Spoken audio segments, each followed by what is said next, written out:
एक गरीब आदमी गांव की गौएं चराया करता था। एक दिन उसके गांव में एक भागवत बैठी और उस भागवत में प्रसंग चल रहा था कि जिस आदमी ने अपने जीवन में गुरु नहीं बनाया उसका जीवन व्यर्थ चला गया। कथा समाप्त हुई और वह गुरुजी के चरणों में बैठ गया और कहा कि हम ज्यादा बात तो नहीं पकड़ पाए, बस इतना पकड़ पाए कि गुरु बिना जीवन व्यर्थ चला जाता है। अब आप हमारे गुरु हो, हम कहाँ ढूंढे गुरु, आप ही हमारे गुरु हो। अब बस आप हमें गुरु मंत्र दे दो, हमें ज्यादा समय नहीं है, हमें अपनी गौएं चराने जाना है। अब गुरुजी ने कहा कि जिस दिन आखिरी दिन कथा समाप्त होगी हम तुम्हें गुरु मंत्र दे देंगे, तुम हमारे पास आ जाना। अब आखिरी दिन काफी भेंट भेंट चढ़ी। अब वह गरीब आदमी क्या ही देगा दीक्षा में। अब गुरुजी ने उसे टाल दिया, अभी हम भोजन कर रहे हैं, बाहर बैठो। अब बेचारा वह आदमी बाहर बैठा रहा। अब क्या हुआ, गुरुजी ने रबड़ी आदि खाया तो गुरुजी को प्रेशर बना। पहले दोस्तों क्या होता था, गांव में बाहर शौच जाना होता था।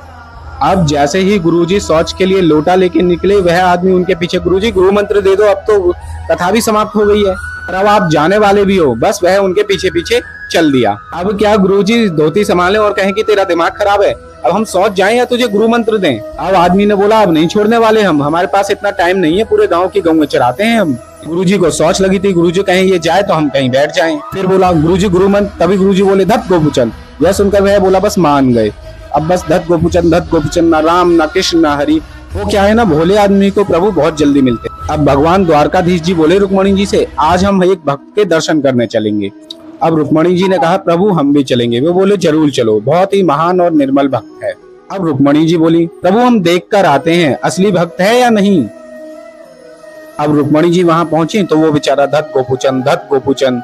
अब वे सोचे कि श्री कृष्ण सुना, द्वारकाधीश सुना, बहुत से नाम सुने हैं, लेकिन ये धत गोपूचंद कौन सा नाम है हमारे भगवान का। रुक्मणी जी ने कहा ए किसका नाम जप रहे हो। अब वे सोचा अभी तक तो किसी ने नहीं पूछा।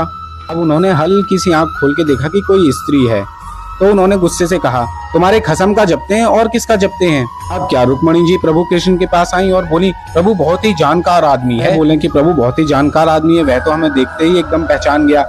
अब बोला कि खसम माने पति, प्रभु बहुत ही सर्वज्ञ ज्ञानी आदमी है वह तो। अब रुक्मणी जी की बातें सुन भगवान बहुत ही मुस्कुराए।